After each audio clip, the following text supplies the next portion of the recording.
함께 은혜 나눌 하나님 말씀은 에베소서 3장 17절에서 19절까지 말씀.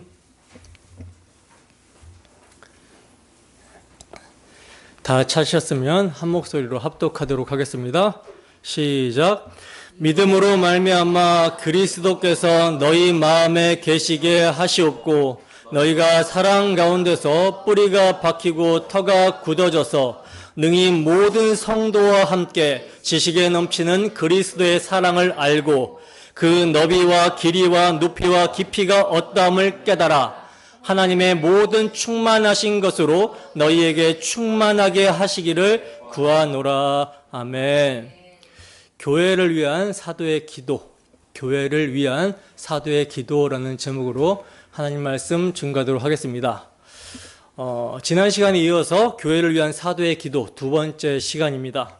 우리는 계속해서 바울 사도가 교회를 위해서 기도하고 있는 내용을 자세히 살펴보고 있는데 지난 시간에는 기도는 무엇을 근거로 기도해야 하는지, 말씀의 근거에서 기도해야 된다. 성경적 신앙은 말씀과 기도가 같이 진행된다라는 것과 또 사도가 기도하고 있는 대상, 하늘과 땅에 모든 족속에게 이름을 주신, 모든 하나님의 가족에게 이름을 주신 하나님 아버지께 어떠한 자세로 기도해야 하는지, 어떠한 형편에서도 하나님의 일하심을 신뢰해야 되고 오직 예수 그리스도의 공로만을 의지하여 구원의 하나님을 경외하며 사랑하는 태도로 기도해야 된다라는 것을 살펴봤었고요. 그리고 또 교회를 위한 사도의 첫 번째 기도, 속사람을 강건하게 해달라는 기도에 대해서 살펴봤었습니다. 속사람의 강건은 오직 성령의 역사로만 강건하여질 수 있기 때문에 우리는 속사람의 강건을 위해 성령께서 사용하시는 복음의 말씀을 아는 일에 힘써야 되고 기도에 힘써야 된다라고 하는 교훈을 받을 수가 있었죠. 어떻게 한 주 동안 그리스도의 장성한 분량으로 자라기 위해서, 속사람의 강건을 위해서 구원의 하나님을 경외하며 사랑하는 마음으로 자신을 위해 기도하고 몸된 지체들을 위해서 간구하셨습니까? 복음의 말씀을 사용하시고 우리의 기도를 사용하시는 성령의 역사를 참으로 기대하며 복음의 말씀에 유념하고 기도하는 일에 힘쓰셨습니까? 성령 안에서 말씀과 기도를 통해서만 그 능력으로 우리의 속사람이 강건해지며 세상의 간사한 속임수와 유혹을 분별하고 거룩하게 구별된 삶을 살 수가 있습니다. 여러분, 속사람이 강건해지기를 원하십니까? 참으로 원하십니까? 그렇다면 주께서 우리를 어떻게 사랑하셨는지 아는 일에 힘쓰시기 바랍니다. 이를 알기를 구하시기를 바랍니다. 주의 사랑을 잊지 않기를, 주를 알고자 하는 갈망함이 식지 않기를 구하세요.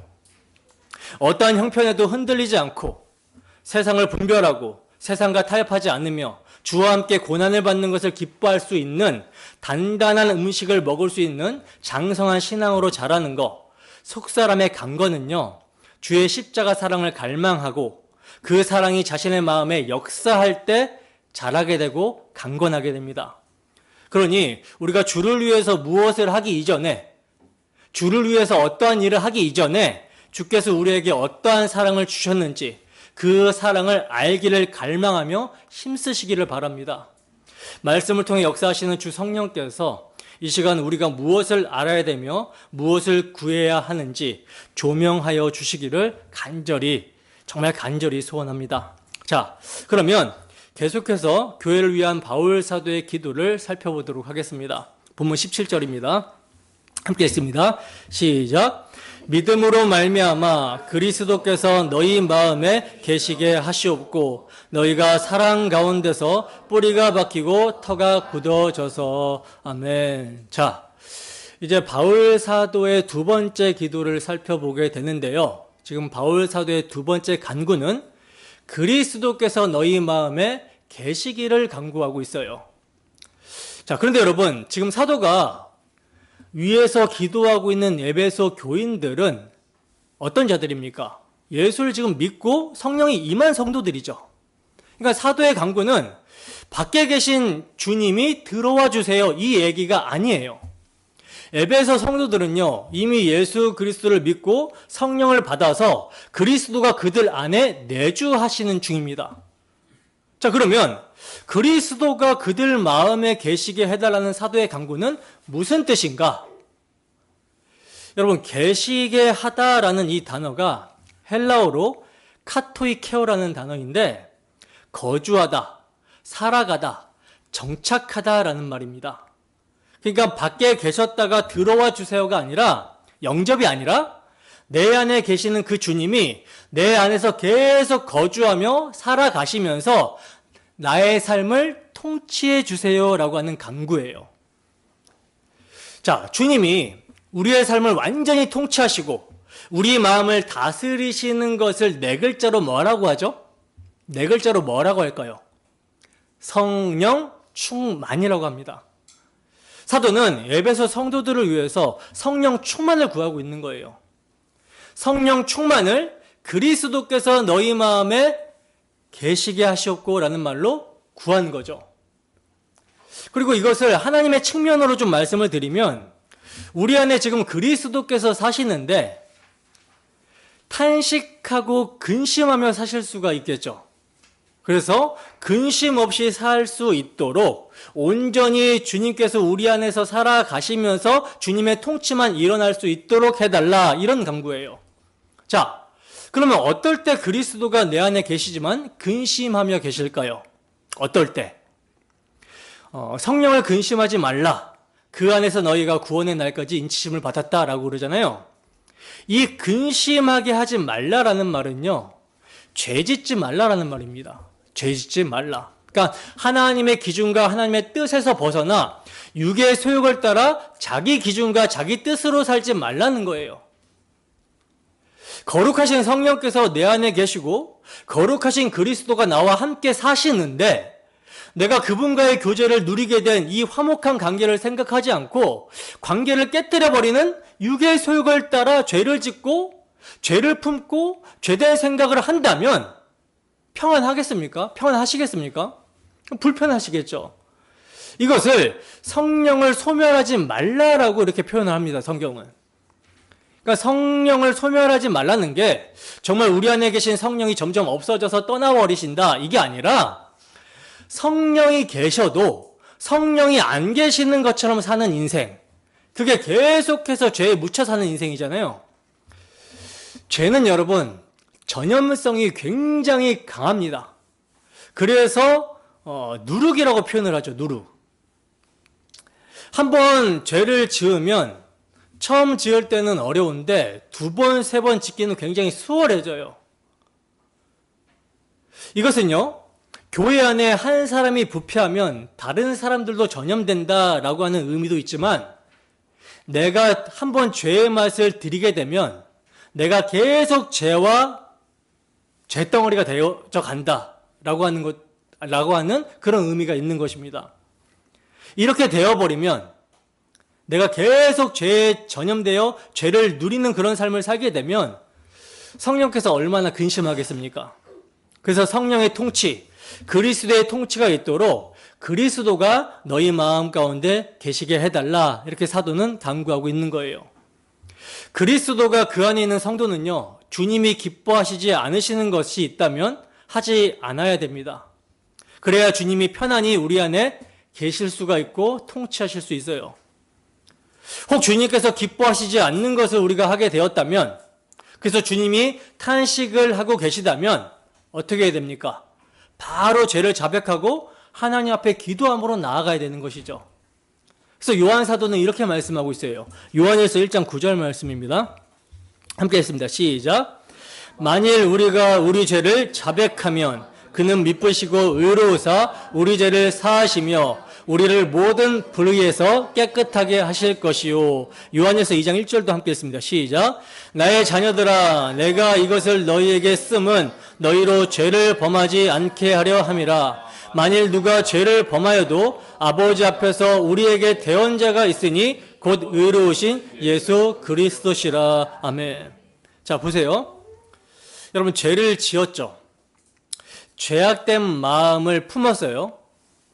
죄악된 생각이 들어온 것을 말하는 게 아니라 품는 거예요, 품는 거. 닭이 알을 품듯이 계속 품는 거. 죄악된 생각을 마음에 계속 가지고 있는 거예요. 그러니까 죄를 행동으로 옮기지 않았지만 마음에서 누리고 있는 상태, 이것이 죄입니다. 그렇다면 이걸 어떻게 되냐면 자백해야 돼요. 자백한다라는 것은 범인이 자기 죄를 자백하는 것처럼 자기가 이거 죄라는 것을 시인해야 되는 것입니다. 진정으로. 그리고 이 죄로 인해서 마땅히 죽어야 될 자라는 것을 고백하는 거예요. 그래서 이렇게 고백을 하게 되면 주께서는 미쁘시고 의로우사 우리 죄를 사하여 주신다. 그분이 우리의 대원자가 되어 주신다. 여러분, 이 죄는 방금 지은 죄를 용서해 주셔서 지옥 안 가게 해 주신다, 이게 아닙니다. 십자가에서 예수님은요, 우리의 과거의 죄, 이전의 죄, 그리고 현재, 지금의 죄, 앞으로 지을 모든 죄를 그의 십자가 대속의 피로 영원한 속죄를 이루심으로 용서해 주셨어요. 믿으십니까? 그러니 여기서 우리가 죄를 자백했을 때 용서해 주시는 것은요, 죄인이었다가 하나님 자녀가 되게 해주시겠다가 아니라 하나님의 자녀인데 죄를 지어서 하나님과 교제가 불가능해졌을 때 관계는 여전히 하나님의 자녀예요. 하나님과의 관계는 자녀입니다. 그런데 교제가 일어나지 않을 때 하나님이 화가 나셨으니, 근심하시니 이거에 대해서 용서를 구할 때 다시 어떻게 되겠어요? 하나님과의 교제가 일어나게 되겠죠. 그러면 당연히 성령 충만함이 이제 시작이 되어지는 거예요. 자, 그리고 우리의 모든 불의에서 깨끗하게 하실 것이다. 내가 죄를 자백하고 하나님 앞에 나아가면 모든 불의에서 깨끗하게 한다. 이거는요, 나에게 있던 죄를 씻어낸다라는 말이 아니라 모든 불의에서, 아포라는 단어를 쓰고 있는데 어디로부터, 그러니까 죄가 찾아오는데요, 불의한 제약들로 유혹하는 것들이 찾아올 때 이것으로부터 깨끗하게 될 수 있다. 그러니까 안 들어오게 할 수 있다라는 거예요. 이해되십니까? 내가 지은 죄를 깨끗하게 하는 것이 아니라 죄가 여러 가지 유혹으로 찾아오는데 이 죄로부터 나를 깨끗하게 막을 수 있다는 거예요. 그러니까 내가 죄를 자백하면 하나님과의 관계가 회복이 되어지고 죄가 들어오지 않도록 구별된 거룩한 성화의 삶을 살아갈 수 있게 되는 것이죠. 이게 죄의 자백이에요. 그래서 우리가 성도가 되었음에도 계속 회개하게 되는 것은요, 하나님 이 죄 때문에 지옥 안 가게 해주세요가 아니라 더 거룩한 주님의 뜻대로 살 수 있게 해주세요. 주님의 마음을 근심하게 했으니 이거 죄송합니다. 잘못했습니다. 아버지, 다시 아버지와의 관계가 회복이 되는 교제가 일어날 수 있도록 도와주세요. 이것 때문에 하는 거예요. 그래서 그렇게 교제가 회복이 되면 하나님의 얼굴빛이 비춰지는 은혜와 평강이 임하게 돼서 죄를 이길 수 있는 힘이 생기게 되는 것이죠. 자, 그런데 이렇게 그리스도가 마음에 계시게 하는 것, 그리스도의 통치를 받고 아버지 하나님과 그 아들 예수 그리스도와 사귐을 가지고 누리게 되는 이 지속적인 교제가요, 무엇으로 된다고 하냐면 믿음으로 이루어진다라고 말씀을 하고 있어요. 믿음으로. 그래서 사도가 믿음으로 너희 마음에 그리스도가 계시게 해달라, 그리스도가 계속 사시면서 통치하게 해달라, 이렇게 말씀을 하고 있죠. 믿음으로. 그죠? 자, 그러면 우리의 마음에 그리스도가 계속 사시면서 통치하시며 하나님과 교제하게 하시는 믿음이 어떤 믿음인가? 첫 번째, 복음을 믿는 믿음입니다. 복음을 믿는 믿음. 첫 번째가 아니죠. 이게 전부죠. 복음을 믿는 믿음. 그러니까 믿음이라는 것은요, 맹목적인 것이 아니라 믿어야 될 대상이 있고요, 믿음의 내용이 있습니다. 따라서 복음, 본질상 진노의 자녀라 지옥의 형벌만 기다리는 것밖에는 달리 소망이 없는 죄인 중의 개수를 구원하시고자 하나님의 아들이 나와 같은 육신을 입고 이 세상에 오셨다. 그리고 나의 모든 죄를 짊어지시고 나의 죄가 되어 십자가의 대속의 피를 흘려주심으로 나의 모든 죄를 용서해 주시고 그분의 의를 나의 것으로 여겨주셨다. 그래서 하나님과의 관계를 화목하게 하셨으며 하나님의 자녀가 되게 하셨고 하늘에 속한 모든 신령한 복, 하나님의 모든 것을 상속받게 하는 상속자가 되게 하셨다.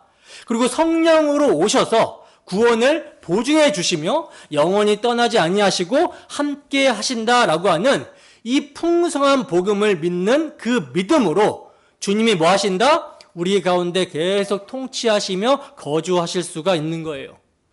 자, 그리고 두 번째는요, 믿음을 고백해야 합니다. 우리가 복음을 믿는 이 믿음을 계속해서 고백해야 돼요.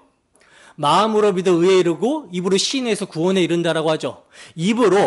믿음을 입으로 고백해야 돼요. 고백을 마음으로도 여러 번 할 수 있죠. 근데 마음으로 하는 것은요, 굉장히 유지하기가 어렵습니다. 입으로 고백해야 되는 거예요. 왜냐? 주님께서 우리 안에 거주하시는 방식이 어떤 방식이냐면 인격적인 방식이기 때문입니다. 인격적. 그러니까 오해하시면 안 되는 것이 성경에서 성령을 물로 이렇게 표현을 자주 하잖아요. 생수. 너희 배에 생수의 강이 넘치리라. 이렇게 성령을 생수로 이렇게 표현하고 물로 자주 표현하는데, 그래서 성령이 우리 안에 부어지신다라고 그러면 내가 이제 고무통이라고 한번 생각해 보세요. 성령이 들어왔어요. 물이 들어옵니다. 이 물이 고무통에 들어와 있으니 안 빠지겠죠. 그래서 성령은 내 안에 계속 거주하신다. 이렇게 오해를 하는데 이런 생각하지 말라는 거예요. 이거는 우리의 영혼이 갈급한 것을 해소시키는 표현으로 성령을 물로 생수라고 이렇게 표현을 한 것이지, 성령님은 생수가 아니라 인격적이신 하나님이십니다. 때문에 우리 안에 거하신다라는 게 마치 고무통에 물이 받아 있는 상태로 어떻게 지내도 계속 물이 그대로 이게 아니라 인격적으로 거하시기 때문에 그분과 대화를 해야 한다라는 거예요. 교제를 해야 한다라는 것입니다. 그러기 위해서는 뭐 해야 된다? 고백해야 된다. 우리가 믿는 바를 고백해야 되는 거예요. 주님, 제가 주님을 사랑합니다. 주님이 나의 모든 죄를 영원히 사하셨습니다. 주님 내 안에 사시고 통치하시며 주님의 뜻대로 살게 하시고 주님의 이름과 영광이 드러나는 나의 삶이 되기를 소원합니다. 자기 언약에 신실하신 주님께서 이루실 것을 믿습니다. 주님을 의지합니다. 이런 고백들을 계속 하는 거예요. 그러면 주님이 그 고백과 함께 계속해서 풍성하게 역사를 하신다라는 거죠. 예를 들면 나는 뭐 내 아내를 사랑하지만 말은 안 해. 아내가 내가 사랑하는 마음을 알고 있으니까 굳이 말 안 해도 돼. 이게 정상적입니까? 여러분, 주님도 다 아세요. 다 아십니다. 하지만 말을 하지 않을 때 무엇을 아시냐? 네가 날 사랑하지 않는구나. 이걸 아신다라는 거예요. 왜냐? 마음에 있으면 어떻게 하게 돼요? 표현하게 되죠. 크게 말하라는 게 아닙니다. 작게라도 그게 연장이 되면 뭡니까? 기도예요. 기도. 기도에는 고백과 감사와 간구가 다 나오죠. 주님과 교통하라. 주님은 고무통에 넣어놓은 물이 아니다. 주님은 인격적인 하나님이시니 너와 교제하길 원하신다. 주님과 대화해라. 이겁니다. 자, 이렇게 사도는 믿음으로 말미암아 그리스도께서 너희 마음에 계시게 해달라고 간구를 하고 있는 거예요. 그리고 이제 사도의 세 번째 기도가 나오는데요. 17절 하반절에 보시면 너희가 사랑 가운데 뿌리가 박히고 터가 굳어지기를 기도하고 있습니다. 너희가 사랑 가운데라고 하는데 이거는요, 사랑 안에서라는 말이에요. 가운데서라고 하면 조금 헷갈리죠. 사랑 안에서입니다. 사랑 안에. 그러니까 너희가 사랑 안에 뿌리가 박히고 터가 굳어지기를 바란다.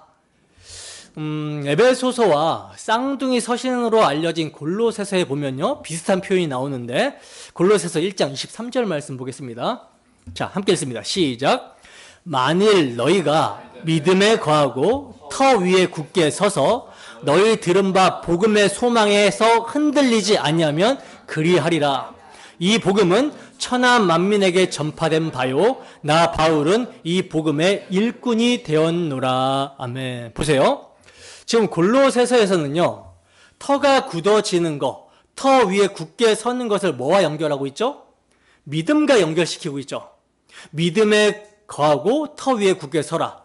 근데 오늘 본문에서는 뭐와 연결해요? 사랑과 연결해서 사랑 안에서 뿌리를 내리고 터가 굳어지기를 바란다라고 말씀을 하고 있어요. 그러니까 믿음과 사랑만 빼면 뒤에 연결되는 문장은 비슷합니다. 그러니까 터를 굳게 세우고 터 위에 굳게 세우는 거, 뿌리가 박히고 터 위에 굳게 세우는 것이 믿음과 사랑이라는 거죠. 그러면 터를 굳게 하는 믿음과 사랑의 관계는 뭐냐? 성경은 사랑으로 역사하는 믿음이라고 말씀합니다. 사랑으로 말미암아 나타나게 되는 믿음. 자, 이 믿음이 무엇으로 만들어지는지를 보세요. 골로새서를 다시 보면 너희가 들은 바 복음의 소망에서 흔들리지 아니하면이라고 말씀하고 있죠. 그러니까 믿음은 들음에서 나는데 이게 뭐냐? 너희가 들은 복음이라는 거예요. 복음을 믿는 믿음. 그래서 이 복음은이라고 하잖아요. 그러니까 이 복음이 선포가 되고 들려져서 믿어야지만 하나님의 사랑을 알고 그 사랑에 대한 믿음, 사랑으로 역사하는 믿음이 발생되면 우리가 든든하게 설 수 있다. 뿌리가 박히고 터가 굳어질 수 있다. 다 연결이 되죠. 따라서 속사람이 강건한 성숙한 그리스도인이라는 말은요, 사랑 안에 뿌리가 박히고 터가 굳어진 사람을 말을 하고 있는 거예요. 모든 행동의 뿌리와 터가 뭐다? 사랑이다. 사랑으로 역사하는 믿음이다라는 것입니다. 사도는요, 지금 뿌리가 박히고 터라고 할 때 여러분 무엇을 생각했겠습니까? 나무를 생각했겠죠, 나무. 근데 이스라엘 백성들이 나무 중에 조금 멋지고 아주 화려한 튼튼한 나무라고 하면 레바논의 백향목을 말합니다. 이걸로 뭘 지어요? 성전을 짓거든요. 그러니 레바논의 백향목 나무의 뿌리가 깊이 내리는 것처럼 우리도 그리스도의 사랑 안에서 뿌리가 내려질 수 있도록 사도는 그렇게 구하고 있는 것이죠. 더 나아가 터가 굳건해진다라는 것은요, 사랑 안에 뿌리가 깊이 내린 나무들, 성도 한 사람 한 사람이 서로 연결하여 하나님이 임재하시는 거룩한 처소, 성전으로 세워져 가는데 그 성전으로 세워지는 터가 누구예요? 예수 그리스도시죠. 성전의 터는 예수 그리스도, 교회의 터는 예수 그리스도십니다. 그러므로 사도는 교회가 나무가 뿌리가 깊이 내리는 것과 같이 예수 그리스도의 사랑 안에 뿌리가 박히고 또 교회가 견고한 터 위에 건물이 굳건히 세워지는 것과 같이 예수 그리스도라는 반석, 예수 그리스도라는 터 위에 하나님이 임재하시는 거룩한 처소로, 성전으로 굳건하게 세워져야 된다는 것을 생각하면서 기도를 하고 있는 거예요. 따라서 우리가 기도해야 될 때도요, 하나님, 우리 교회가 정말 더 주의 사랑 안에 견고하게 서기를 원합니다. 누가 무엇을 말했을 때 화가 나는 것보다 주님의 사랑이 먼저 생각나게 하시고 그 사랑으로 서로 용납하며 그 사랑으로 기도할 수 있는, 그 사랑으로 세워져가는 교회 되게 해주세요. 이런 간구함이 나타나야 되는 것이죠. 자, 여러분, 우리 교회는 사랑 안에 뿌리가 내리고 터가 굳건하게 서 있습니까? 여러분들은 어떻습니까? 여러분 한 사람 한 사람이 정말 과연 그리스도의 사랑이라는 토양 안에 뿌리를 내리고 그 사랑의 자양분으로 공급받고 있는지 이것을 생각해 봐야 되는 거예요.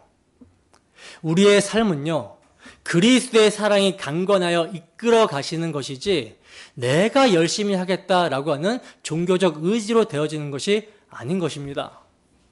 사도는 에베소 성도들이, 그리고 오늘 말씀을 받고 있는 우리 모두가 사랑 안에서 살아가게 되기를 기도하고 있는 것입니다. 교회는 천국 백성이고요, 또 하나님의 가족이에요. 하나님 나라입니다. 하나님 나라에는 뭐가 있죠? 분명히 법이 있죠. 그리고 가정에도 뭐가 있습니까? 규율이라는 것이 있습니다.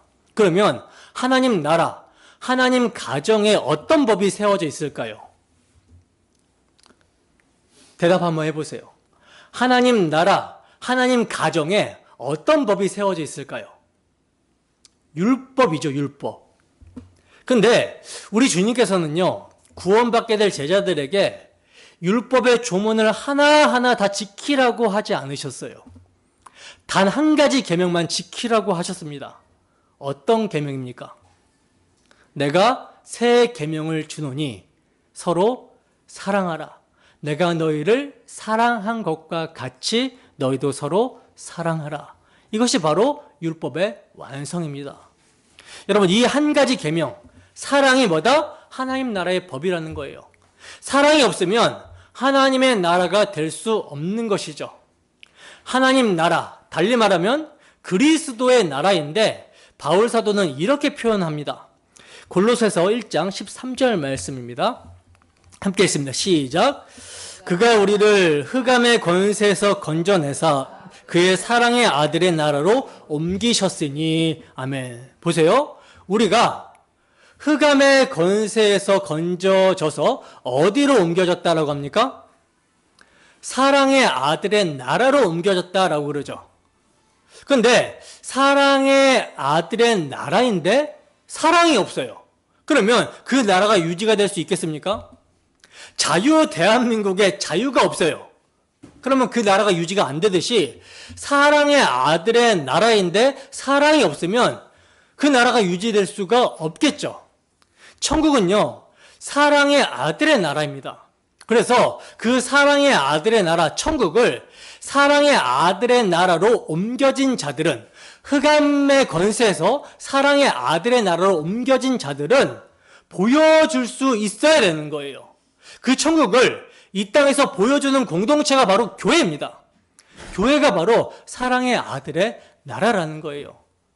근데 오늘날 교회를 보면 그 아들의 사랑, 십자가 대속의 사랑이, 그 법이 빠져 있어요. 그리고 뭐만 남아 있어요? 율법의 조항들만 남아 있습니다. 이거는요, 사랑의 아들의 나라가 아니에요. 믿음, 소망, 사랑 중에 그 중에 제일은 뭐라 그래요? 사랑이라고 하잖아요. 사랑이라고 말씀을 하셨습니다. 우리 마음 가운데 율법의 조항 하나하나가 아니라 주님의 사랑, 아들의 십자가 사랑이 실종되고 있지 않는가? 주님의 사랑을 알고 누리는 것, 그리고 그 사랑 때문에 내가 사랑하며 사는 삶이 줄어들고 있지는 않는가? 이걸 여러분 염려하셔야 되는 거예요. 내가 이건 못 지켰다, 저건 못 지켰다, 이 조항들을 보지 마시고 내 마음에 무엇이 들어있나? 내 마음에 주의 사랑이 있나? 그 십자가 사랑이 나를 강권하고 있나? 이것을 생각해 보셔야 되는 것입니다. 내가 무슨 말을 하고 무슨 행동을 하고 무슨 결정을 할 때 이게 무슨 마음으로 했는지 이것을 생각해 보셔야 된다는 거예요. 내가 자기 의로 종교적 행위로 하고 있는 것인지, 율법의 행위로 하고 있는 것인지, 아니면 율법의 정신, 그 사랑을 십자가에서 이루신 그 대속의 피가 내 마음에 흘러서 성도를 섬기고 하나님을 예배하고 있는 것인지, 이것을 생각해 보셔야 된다는 거예요. 그것이 진짜 중요한 묵상인 것이죠. 묵상은 다른 게 아닙니다.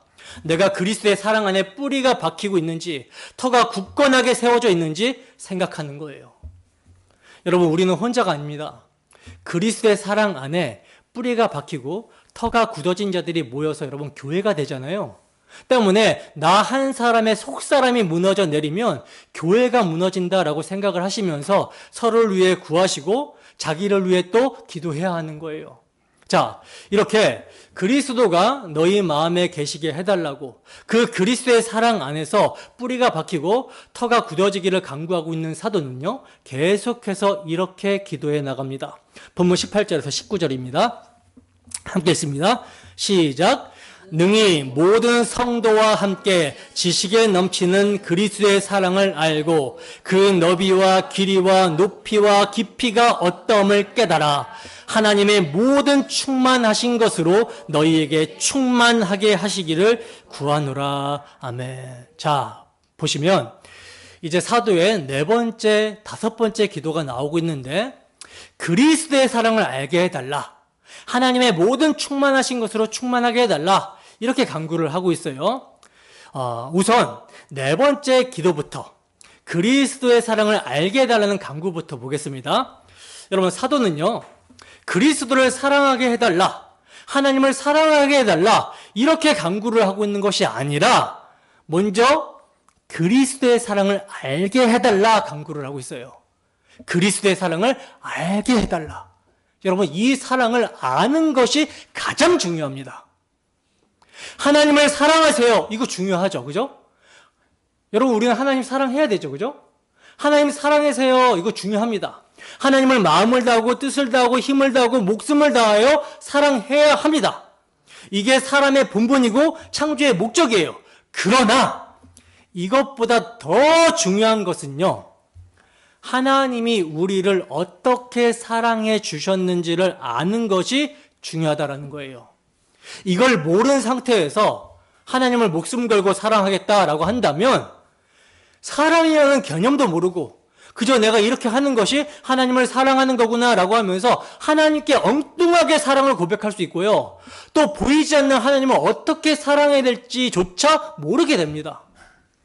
하지만 하나님이 나를 어떻게 사랑해 주셨는지를 먼저 안다면 하나님을 바르게 진정으로 사랑할 수 있게 되는 거예요. 그러면 하나님이 나를 사랑해 주신 그 사랑의 내용이 여러분 무엇입니까? 복음입니다. 사고는 우리가 치고 반역은 우리가 하고 우리가 범죄하였는데, 그래서 우리는 하나님의 이름과 그 영광에 손해를 끼쳤고, 그래서 화해하기 위해서는 우리가 배상을 해야 됐는데 하나님이 자신과 화해를 하자고 우리가 배상해야 될 것을 배상해 주신 거예요. 그러니까 우리가 하나님을 사랑한 것이 아니라 우리는요, 하나님을 반역했고 경건치 않았고 원수였고 죄인이었어요. 근데 하나님이 이런 우리를 사랑하시사 범죄한 우리 대신 자기 아들을 화목제물로 십자가에 내어주시기까지 사랑하셨다라는 거. 우리 죄를 대신하여 아들을 심판해 주신, 그 구원해 주신 그 사랑을 알게 된다면, 그 사랑을 받게 되었다면 나도 하나님을 사랑하며 이웃을 사랑하는 마음으로 자기를 희생하면서 섬겨야 되겠다, 이러한 사랑의 모습이 나타나게 되는 것이죠. 그래서 바울 사도가 정말 중요한 기도를 했던 것이 너희가 그리스도의 사랑을 알기를, 그 사랑을 정말 알기를 원한다, 이렇게 기도를 한 것이죠. 자, 근데 여러분, 여기서 안다라는 것은요, 안다라는 것이 단순한 지식에 그치는 것이 아닙니다. 단순한 지식에 그치는 것이 아니에요. 여기서 알기를 원한다라는 것은요, 지금 사도가 누구에게 하는 말입니까? 누구를 위해 기도하고 있습니까? 지금 성도들에게 하는 말이고 성도들을 위해서 기도하고 있잖아요. 에베소 성도들. 그러니까 기본적으로 그리스도의 사랑을 에베소 성도들은 알고 있고 나타내고 있어요. 복음에 대한 내용을 알고 있습니다. 따라서 여기에서 사도가 그리스도의 사랑을 너희들이 알기를 원한다라고 할 때는요, 지식으로 다 담을 수 없는 인격적인 하나님과의 관계, 그 베풀어 주신 그 사랑을 충만하게 계속해서 경험하고 느끼기를 원한다, 이거예요. 지식도 알고 이 지식이 내 안에서 하나님과 인격적인 교제를 가짐으로 더욱더 풍성하게 역사하기를 원하는 거, 이것을 구했던 것이지, 아무 복음에 대한 지식이 없는 사람들, 이 사람들에게 지식 알기를 원한다, 이 얘기가 아닙니다. 하나님의 복음을 아는 자들, 그 사랑을 아는 자들이 정말 지식으로 다 담을 수 없는 그리스도의 사랑을 더욱더 알기를 원한다예요. 이건요, 오늘날 우리에게도 말씀하고 있는 것이죠. 너희들이 복음을 알고 있으나 그 복음이 심령 가운데, 너희들 마음 가운데 더욱더 풍성하게 역사하기를 원한다, 이 뜻입니다. 자, 그리고 사도는요, 모든 성도와 함께 이 그리스도의 사랑을 알기를 원한다라고 그러죠. 모든 성도와 함께. 그러니까 지식에 넘치는 이 그리스도의 사랑을 아는 것이요, 단순히 목회자나 장로님이나 이런 어떤 섬기는 부류, 직분자들에게만 알기를 원한다라고 하는 것이 아니라 모든 성도와 함께 그리스도의 사랑을 알기를 원한다, 이렇게 말씀하고 있어요. 그러니까 이것은 뭐 1세기 영지주의자들이 말하는 것처럼 어떤 특별한 사람들만 아는 특별한 지식, 이런 게 아니고, 또 어떤 계층만 소유하고 있는 그런 사랑이 아니라 모든 성도들이 함께 알고 누려야 되는 그리스도의 십자가 사랑이다라고 하는 것을 강조하고 있는 것입니다. 그러니까 우리 모두가 다 그 사랑을 알기를 목표하며 신앙생활을 해야 된다라는 거예요. 나는 복음 알아? 알긴 뭘 합니까? 그의 삶을 보면 조금 더 몰라요. 그러나 사도가 뭐라고 합니까? 지식에 넘치는 그리스도의 사랑이라고 하잖아요. 그리스도의 사랑이 강건한다라고 사도는 말씀합니다. 그래서 멈출 수 없는 사랑이에요. 끊을 수 없는 사랑입니다. 계속 우리가 알아가야 되는 사랑이라는 거예요. 여러분, 지금 사도 바울은 에베소 성도들이 그리스도의 장성한 분량으로 계속 자라가고 그리스도의 사랑을 계속해서 경험하기를 원한다, 이렇게 기도하고 있는 것입니다. 그리고 그 사랑의 넓이와 길이와 높이와 깊이가 어떠한지를 깨닫기를 원한다, 이렇게 얘기를 하고 있죠. 그러니까 이 문장을 조금씩 더 쉽게 표현하면 에베소 성도들이 그리스도의 사랑을 깨달아 알아가기를 원합니다라는 뜻이에요. 그 사랑이 얼마나 풍성한지, 그 사랑의 넓이와 길이와 높이와 깊이를 셀 수 없을 정도로 풍성하니 이것을 깨달아 알아가기를 원합니다, 이런 뜻입니다. 여기서 사도가요, 넓이와 길이와 높이와 깊이라고 표현을 했는데 이건 그냥 뭐 단순하게 문학적 표현이 아니에요. 바울 사도는요, 복음에 담긴 그 사랑의 놀라운 넓이와 길이와 높이와 깊이를 다 생각하면서 기록하고 있는 표현입니다. 그러니까 인간의 지식으로는 측량할 수 없는 그런 풍성함을 강조하기 위한 표현이라는 거죠.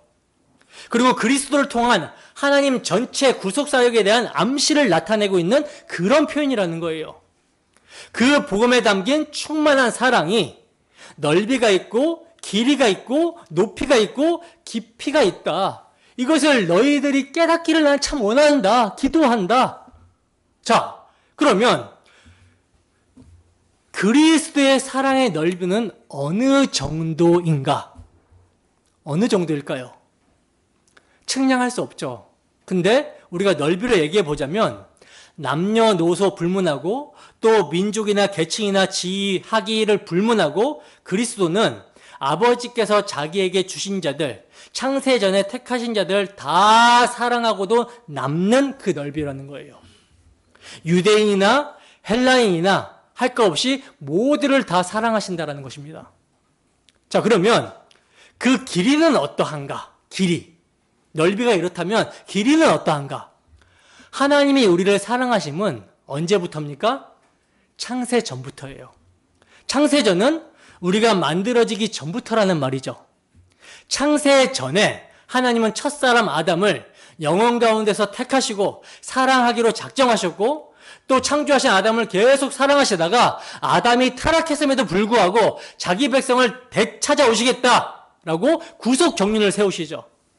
그래서 되찾아오시기는 그 방법을 그리스도, 당신의 독생자, 아들을 택하신 백성, 사람의 모양으로 보내셔서 그들의 죄값을 십자가에서 대속의 피를 흘려 갚게 하심으로 사랑을 나타내 주셨어요.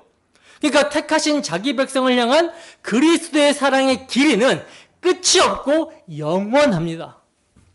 이 사랑의 길이는 창세 전부터 시작해서 창세 후로도 영원히 계속되어지는 사랑이에요. 영원한 사랑. 자, 그리고 그 사랑의 높이는 어떠한가? 여러분, 높이가 어떠할까요? 이 높이를 알려면 지금 우리도 그렇고 에베소 성도들도 그렇고 뭘 생각해야 되냐면 우리가 지금 얼마나 영광스러운 자리에 앉아있게 되었는지를 먼저 생각해 봐야 되는 거예요. 그리스도께서 여러분 승천하시고 어디에 앉으셨다라고 합니까? 하나님 보좌 우편에 앉으셨다라고 그러죠. 그런데 우리도요, 그 그리스도 안에서 연합되어 그리스도와 함께 그와 같은 영광스러움에 앉게 되었다라고 사도는 증거하고 있어요. 이걸 생각해 보라는 거죠. 이 높이라는 거예요. 그러면 깊이는 어떠한가? 이것도 여러분 생각해 보세요. 이것은요, 우리가 구원받기 이전의 상태를 생각해 보는 거예요. 우리가 구원받기 이전에 어떠한 상태였습니까? 허물과 죄로 죽어 있었죠. 그러니까 우리의 상태는 높이와는 정반대로 본질상 진노의 자식이며 불순종의 아들들이라서 지옥행 급행열차를 타고 빠져나올 수 없는 무덤, 서울로 쭉 내려가는 거예요. 바로 이러한 허물과 죄로 죽어 있었던 깊이에서 건져내셨다. 이거를 시편 40편에 보면 기가 막힐 웅덩이와 수렁에서 그 깊이에서 끌어올려 주셨다라고 말씀합니다. 그러니까 그리스도께서 십자가로 지옥의 형벌을 담당하신 이유가 우리를 그 지옥 깊은 곳, 하데스라고 그러죠. 그 무저갱, 바닥이 보이지 않는 그런 깊은 심연에서 거기서 건져주시기 위해서 속죄의 피를 흘려주셨다는 거예요. 그 무저갱, 바닥이 보이지 않는 가장 깊은 곳에서 가장 높은 하늘의 보좌에 앉히셨다. 그래서 예수님이 지옥의 고통을 십자가에서 담당을 하신 것입니다.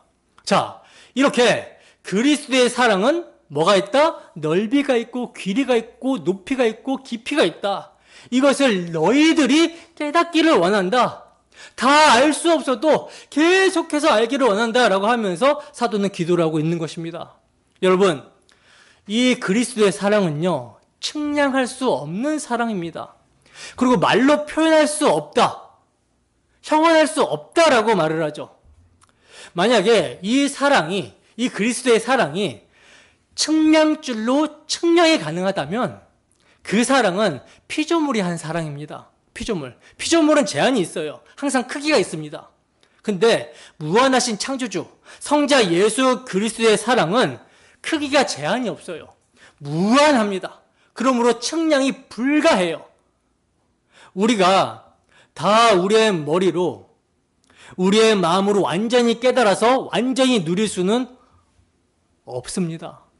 그걸 다 담는다면 하나님이 피조물이 되어버리는 것이죠. 아니면 내가 신이 되던가. 그러므로 측량할 수 없고 그 그리스도의 놀라운 사랑을 측량할 수 없고 다 알 수 없고 말로도 다 형언할 수 없고 표현할 수 없지만 내가 할 수 있는 데까지 표현하겠다. 그래서 우리가 이런 찬양하죠. 다 표현 못해도 나 표현하리라. 다 고백 못해도 나 고백하리라. 다 알 수 없어도 나 알아가리라. 다 닮지 못해도 나 닮아가리라. 이렇게 찬양하잖아요. 바로 이렇게 되기를 바울 사도는 기도하고 있는 거예요. 여러분들은 단순한 지식을 넘어서 전인격적인 이 그리스도의 사랑을 마음으로 알고 경험하며 살고 계십니까? 그리스도인이라면 누구나 그리스도의 사랑을 알고 받은 사람이죠. 그러나 바울 사도는요, 그 지식을 넘어서는 그리스도의 풍성한 사랑을, 측량하지 못할 그리스도의 풍성한 사랑을 전인격적으로 계속 알아가기를 기도하고 있어요. 여러분, 우리가 그 측량할 수 없는 그리스도의 사랑을 알아야 할 만큼 알고 있다면, 계속해서 알아가고 있다면 우리의 삶이 얼마나 풍성해질까요? 예수님은요, 이 땅을 사시면서 하나님께서 그 외아들 예수 그리스도를 얼마나 사랑하셨는지를 알고 사셨습니다. 그러니 좌절이라는 것이 있을 수 있어요, 없어요?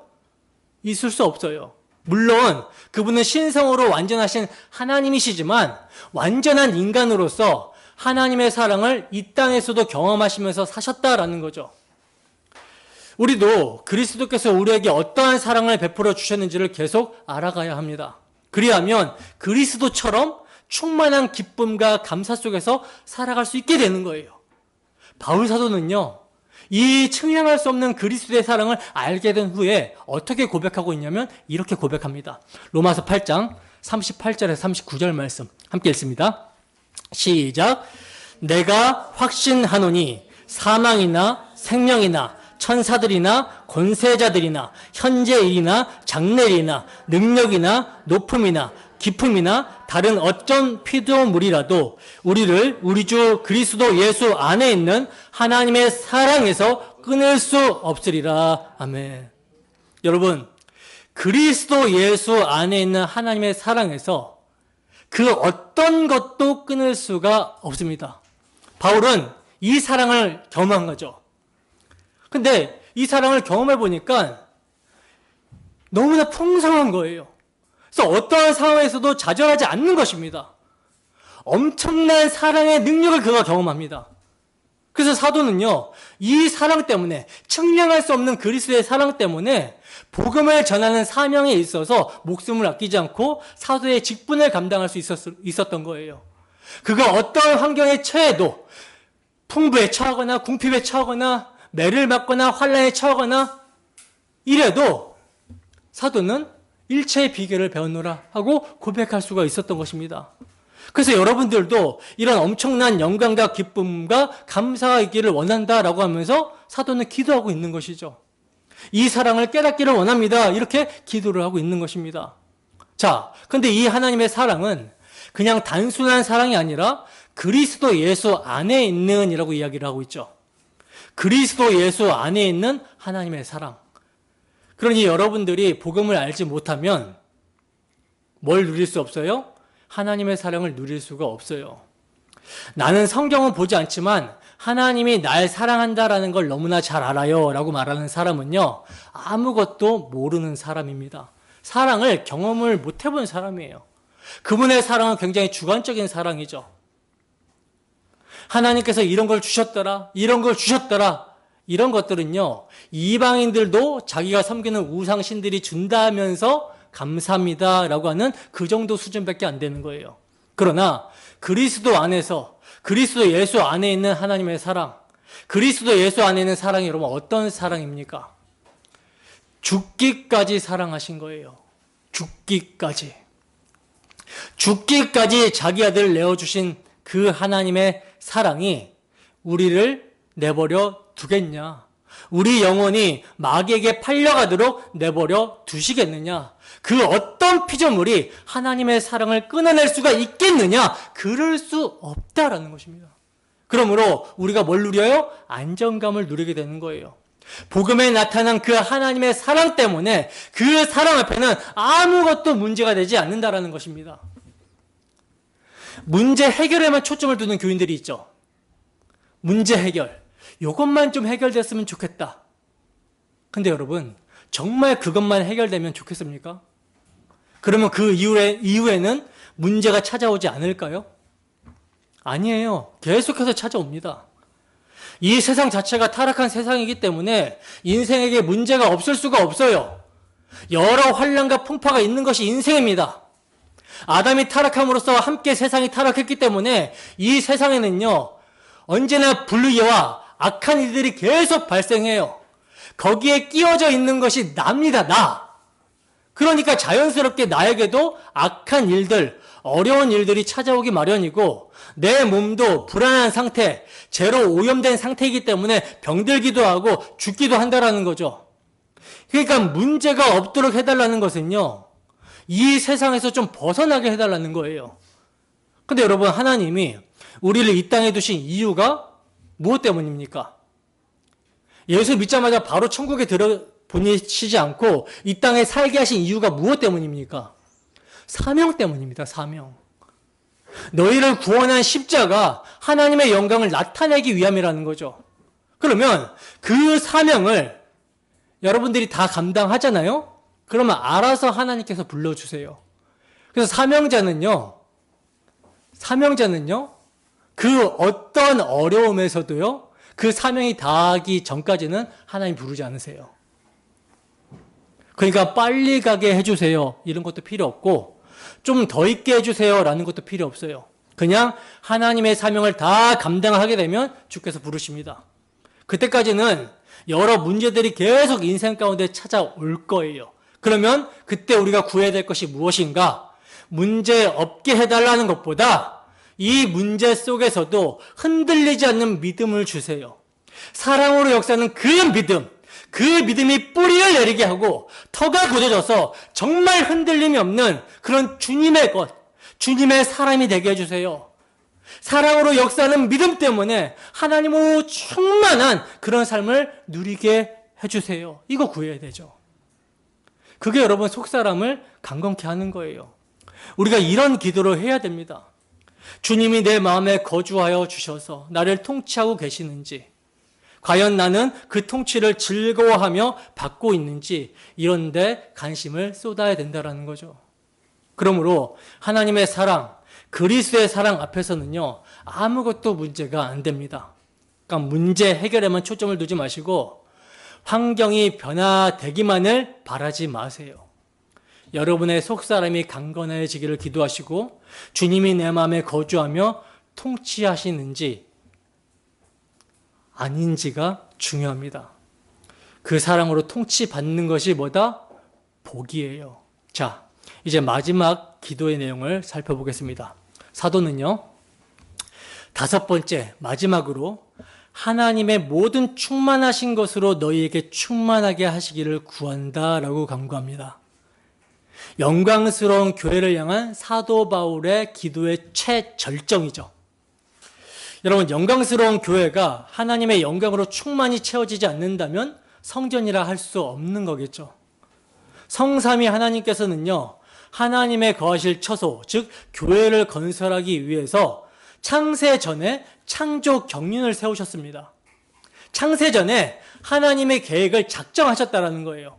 그래서 에베소서 1장에서는 성부는 예정 가운데 그리스도 안에서 택하시고, 또 성자는 값을 치르시고 그의 피로 구속하시고, 성령은 인을 쳐서 하나님의 소유임을 보증하시고 나타내셨어요. 이렇게 해서 교회로 건축이 될 성도를 마련하셨습니다. 그리고 에베소서 2장에서는 그리스도 예수께서 친히 모퉁이 돌이 되시고 터가 되셔서 이들을 서로 연결하여 성전이 되어져 가게 하신다. 하나님의 거하실 처소가 되기 위하여 함께 지어져 가고 있음을 말씀했어요. 그리고 이제 3장에서는 사도가 아버지 앞에, 하나님 아버지 앞에 무릎을 꿇고 기도를 하는데, 기도의 절정으로 뭘 기도하고 있습니까? 하나님의 모든 충만하신 것으로 너희 교회에게 충만하게 하시기를 구한다라고 간구합니다. 나아가 사도는 여기서 멈추지 않고 온갖 구하는 것이나 생각하는 것에 더 넘치도록 능히 해주실 것을 믿으며 그 하나님께 영광을 돌리면서 3장을 마치고 있는데, 여기서 말씀하고 있는 충만이라고 하는 주제가요, 매우 굉장히 중요합니다. 충만을 구속사적인 관점에서 이해를 하려면 요한복음 1장 14절을 살펴보는 것이 도움이 되는데, 요한복음 1장 14절 함께 읽습니다. 시작. 말씀이 육신이 되어 우리 가운데 거하심에 우리가 그의 영광을 보니 아버지의 독생자의 영광이요 은혜와 진리가 충만하더라. 아멘. 여기서 말씀이 육신이 되어 우리 가운데 거하심에 라는 말은요, 스케노우, 하나님께서 우리 가운데 장막을 치셨다라는 뜻이에요. 근데 우리가 그의 영광을 보니 누구의 영광? 아버지의 독생자의 영광이요 은혜와 진리가 충만하더라 그러죠. 이것이 그리스도께서 십자가로 다 이루시고 이를 확증하는 부활의 영광이고요, 그리고 이 그리스도와 연합되어 있는 그 교회의 영광입니다. 즉 교회 가운데 나타난 그리스도의 영광을 보니 아버지의 독생자의 영광이요 은혜와 진리가 충만하더라라는 거예요. 이 점은요, 여러분 출애굽 당시의 성막을 연상하게 하죠. 성막은 여러분들이 잘 아시다시피 임마누엘의 모형입니다. 하나님께서는 내가 그들 중에 거할 성소를 나를 위하여 지으라고 명령을 하셨어요. 그리고 그렇게 명령하신 대로 성막이 완공되었을 때 구름이 회막에 덮이고 여호와의 영광이 성막에 충만함에 모세가 회막에 들어갈 수 없었다라고 성경은 증거합니다. 그리고 이러한 영광은 솔로몬이 성전을 건축하고 봉헌 기도를 드릴 때도 일어났어요. 솔로몬이 무릎을 꿇고 하늘을 향하여 손을 펴고 기도를 드립니다. 그러자 솔로몬이 기도를 마침에 불이 하늘에서부터 내려와서 그 번제물과 제물들을 사르고 여호와의 영광이 그 전에 가득하니 여호와의 영광이 여호와의 전에 가득함으로 제사장이 그 전에 능히 들어가지 못하였더라 하고 성경은 분명하게 말씀을 하고 있습니다. 바로 이 모세의 성막이나 솔로몬의 성전은요, 임마누엘 하실 예수 그리스도의 모형이었어요. 말씀이 육신이 되어 우리 가운데 거하실 예수 그리스도의 모형이었습니다. 그래서 성막과 성전에 여호와의 영광이 충만함과 같이 육신의 몸을 입고 우리 가운데 거하시는 예수 그리스도 안에 하나님의 영광이 충만했다라는 거죠. 더 나아가 이것은요, 그리스도와 연합된 교회가 하나님의 성막, 하나님의 성전으로 하나님의 영광으로 충만하다라는 것을 말씀하기 위함이었어요. 그래서 골로새서에서 바울 사도는 이렇게 말씀합니다. 골로새서 2장 9절에서 10절 말씀입니다. 함께 읽습니다. 시작. 그 안에는 신성의 모든 충만이 육체로 거하시고 너희도 그 안에서 충만하여졌으니 그는 모든 통치자와 권세의 머리시라. 아멘. 자, 보시다시피 그 안에는, 여기서 그는 누구예요? 그리스도죠. 그리스도 안에는 신성의 모든 충만이 육체로 거하셨다라고 그러고, 근데 그리스도에게만 거하신 것이 아니라 누구에게도, 너희도, 골로새 교회도, 오늘날 교회로 모인 우리도 그 안에서 충만해졌다라고 말씀합니다. 그리고 이를 설명하기 위해서 에베소서에서는요, 그리스도와 교회와의 관계를 머리와 몸으로 비유를 하고 있었던 거예요. 여러분, 그리스도가 교회의 머리라면 영광이 머리에만 충만하고 몸에는 비어 있을 수 있습니까? 없습니까? 없겠죠. 그래서 이 점을요, 시편 기자는 시편 133편 2절에서 머리에 있는 보배로운 기름이 수염 곧 아론의 수염에 흘러서 그 옷깃까지 내림 같다라고 시적으로 묘사를 하고 있었어요. 대제사장 아론은 성막에서 하나님을 섬기는 사람이잖아요. 근데 이 대제사장 직분은 우리의 대제사장, 하나님께 나아갈 수 있는 길을 열어주시고 섬겨주시는 예수 그리스도를 나타내는 직분이었습니다.